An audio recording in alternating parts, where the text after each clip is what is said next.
Ce sont les premières élections en Iran depuis la présidentielle controversée de 2009. Les législatives ont lieu ce vendredi à l'issue d'une campagne bien terne. Le scrutin se résume à une confrontation entre les supporters du guide suprême Ali Khamenei, toujours représenté aux côtés de l'ayatollah Khomeini, et les partisans du président Ahmadinejad. L'opposition réformiste, dont les leaders sont assignés à résidence, appelle au boycott. 35% des candidatures ont été refusées par le Conseil des gardiens. Un scrutin tronqué qui semble loin des préoccupations des Iraniens. La situation économique occupe une place importante dans la vie des gens. Ces élections ont perdu de leur intérêt avec la hausse des prix, surtout depuis 2 mois. Ce scrutin ne sera pas aussi retentissant que les précédents.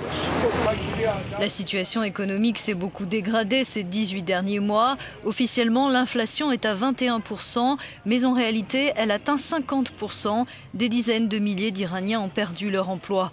La raison, les sanctions occidentales contre l'industrie pétrolière et les institutions financières de la République islamique.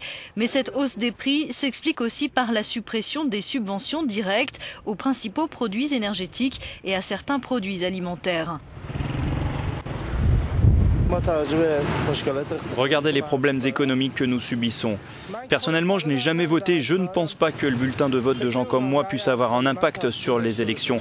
Parce qu'il n'y a personne qui puisse me représenter et pour qui je pourrais voter.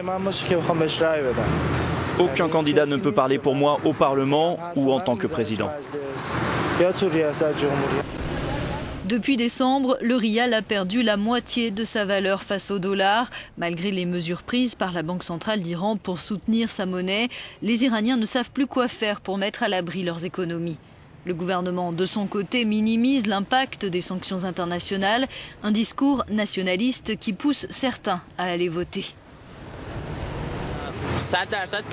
Je suis sûr à 100% d'aller voter. Chaque bulletin peut susciter le changement. D'après moi, c'est vraiment le bon moment pour occuper le terrain. Je vais voter, c'est sûr à 100%. La défense de l'Iran face aux prétendus ennemis de l'extérieur peut inciter des électeurs à se rendre aux urnes, surtout parmi ceux qui vivent hors des grandes villes. Pour le régime, comme le rappelle cette banderole, l'élection représente l'existence et la conscience de la nation.